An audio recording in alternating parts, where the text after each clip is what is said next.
How to track order on AliExpress. Hello everybody and welcome back to our channel. So let's get started without any further ado. For that, first of all, you want to go ahead and simply open the AliExpress application in your mobile device. Once you open the application, go ahead and log in to your AliExpress account. And once you're logged into your account, simply tap on accounts at the bottom right corner. Inside here, you'll then be able to find my orders, and beside my orders, go ahead and tap on view all.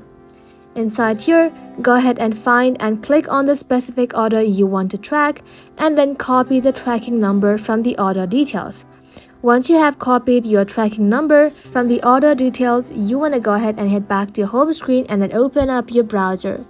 Once you open the browser, in the search bar, search for globalkainow.com, and once you search for it, you'll land in this kind of interface. So inside this search icon, you want to go ahead and simply paste the tracking number into the field and hit track. And just like so, you'll be able to see where your packing is wandering. Thank you all for watching the video till the very end, and stay tuned until our next upload.